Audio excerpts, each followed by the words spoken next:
southern Ireland. Here, approximately 5 miles northwest of the small city of Cork, lies the Blarney Castle.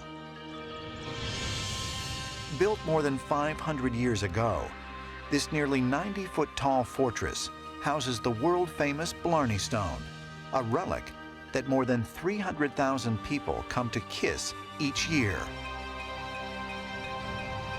It is not in a convenient location. It's in the castle wall, high up on the outside. So to kiss it, you've got to dangle over or sneak around so that you're really at some peril of falling a very great distance. According to legend, it grants whoever kisses it the power to speak in an articulate and charismatic way and to flatter and blandish in any circumstance. Here you have a stone that has been kissed and revered by probably millions of people.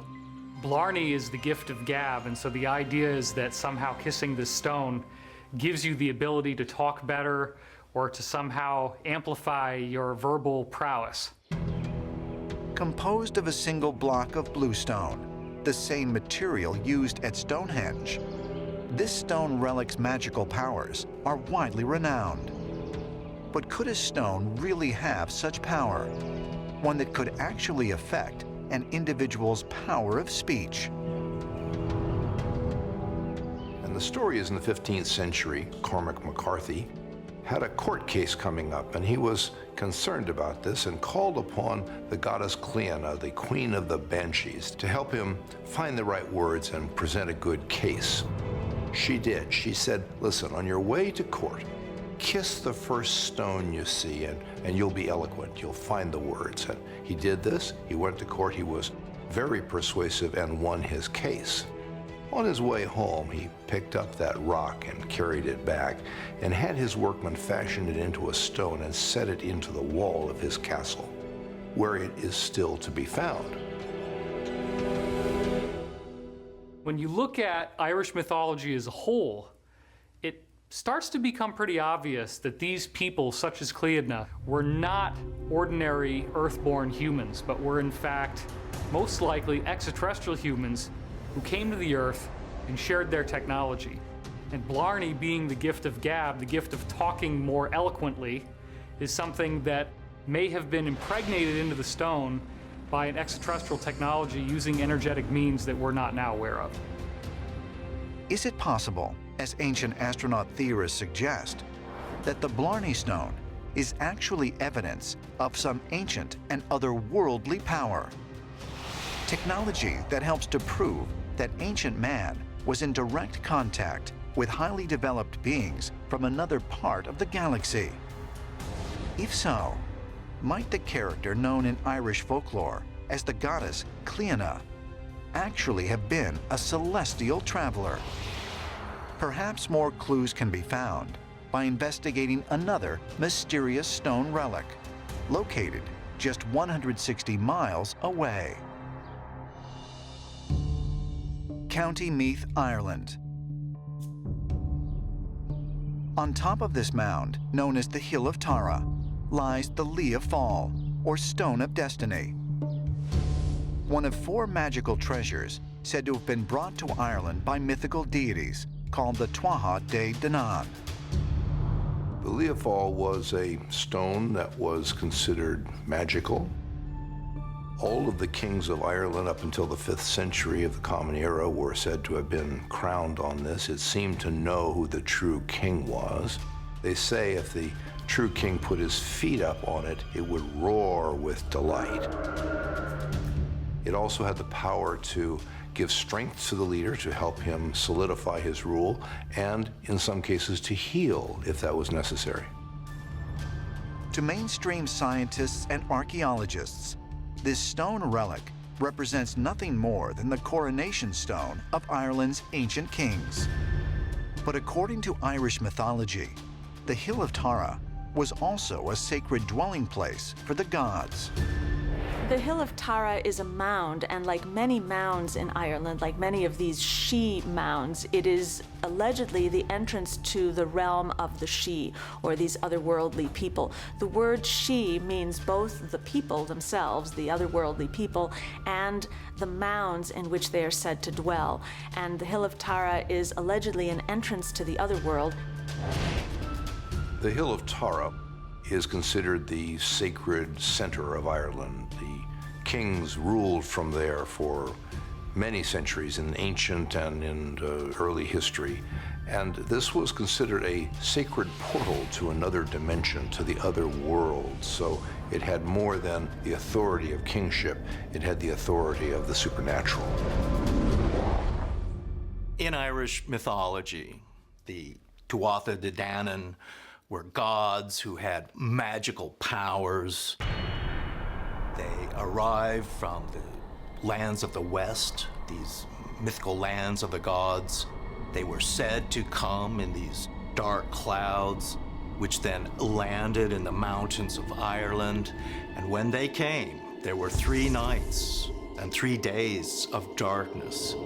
So you have to ask yourself what kind of power they had, and were they some kind of celestial visitors arriving in UFOs? Maybe the extraterrestrials found a way to help society make advancements, including the selection of a virtuous leader. It's entirely possible that this stone is not just something that was coming out of a mythology, that the Lia Fáil was an engineered device, that those leaders were able to be assessed by the stone and even maybe see into their destiny, see into their future. Might the Lia Fáil, a stone relic imbued with power like the Blarney Stone, really be evidence of highly advanced knowledge brought to mankind by the so-called gods? And do these sacred objects provide proof of ancient man's extraterrestrial connections? In Ireland, tales of the Sidhe, or fairy folk, have been passed down orally for more than 3,000 years. And in the 11th century, many of these stories were documented in a text called the Book of Invasions. According to this medieval account of Irish history and lore, thousands of years ago, a godlike race of beings called the Tuatha De Danann landed on a mountaintop in Ireland. Often referred to as the Shining Ones, they are the ancestors of the Sidhe. All of our stories relate back to the Tuatha De Danann. For 3,000 years at least, if not more, before that, all of the stories from mythology are all relating to Tuatha De Danann. They were the Shining Ones. There is a description in the mythological material in the early Irish literature of the Tuatha De Danann arriving in cloud ships, arriving in dark clouds, and landing on a mountain. There was a long poem about the arrival of the Tuatha De Danann. One of the lines says, "The truth was not known beneath the sky of stars, whether they were of heaven or of earth." The Tuatha De Danann are not human. They're demigods, and not immortal, not infallible, not like the gods of a monotheistic tradition of any of the Abrahamic religions. The Tuatha De Danann were said to be luminous beings of large stature who wielded magical powers. The Tuatha De Danann had an arsenal of very technological sounding weaponry. Lugh of the Long Arm, for example, possessed a spear that when he threw it, he could give a voice command and it would automatically hit whatever target. Then he'd give another voice command and the spear would mysteriously return to him. They had a cloak of invisibility. They had spears that shot flames out. The ancient astronaut theory tries to look at ancient stories in which magic happens from a modern perspective and determine if that so-called magic really was some type of technology. Then one has to wonder, where did that technology come from? Well, there's only one answer to this, and that is extraterrestrials. For ancient astronaut theorists, another intriguing aspect of these stories is how similar they are to accounts of sky gods found in other ancient cultures. The stories of, let's call them aliens, descending from clouds on tops of mountains are straight across the cultural history of human beings. Let's start with one of the earliest ones, the descent on Mount Hermon in the Golan Heights. The gods of Olympus in Greece as another example. The fact that we have countless stories that are not just similar but identical leads me to think that perhaps all these ancient cultures were visited by the same extraterrestrials. According to ancient astronaut theorists, the tradition that is most similar to the Tuatha De Danann is that of the Anunnaki, the sky gods described by the Sumerians, humankind's earliest known civilization. County Meath, Ireland. Here, in the Boyne River Valley, a large circular mound rises out of the earth. The New Grange Passage Tomb, built around 3200 BC.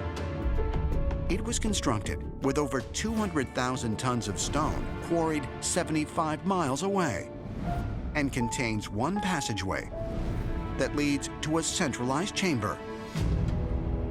New Grange is one of the most important sites in all of Europe. It was possibly a stone circle with 36 or 37 stones. Only 12 of these still remain. And after that, a huge mound made of stone and earth was built within the stone circle itself. Within this, we have a huge chamber, which is a cruciform shape or a cross. New Grange was designed to honor the winter solstice. The entire mound was also built to align with the star Sirius A in the night sky. The declination of Sirius is the same as the winter solstice sunrise moving across the sky. And through the light box, which is a rectangular area just above the main entrance, this is where you'd witness not only the sunlight coming through, also later in the day, Sirius light coming through as well. Ancient astronaut theorists connect these visitors to gods with similar names all over the world. But they also point out an intriguing connection to New Grange in Ireland. In addition to being in line with the star Sirius, legend says that this megalith was built by a Celtic god with a name that sounds by now eerily familiar. The main god that's associated with New Grange is called Dagda. So here, once again, we have this same word that appears to mean something about gods coming from Sirius. The dwellers of the British Isles worshipped a god named Dagda. That cannot be by coincidence. Could New Grange have once been an alien outpost on Earth? Was Dagda the supreme leader of a race of highly advanced extraterrestrials that came to Earth and left a lasting influence on our ancestors?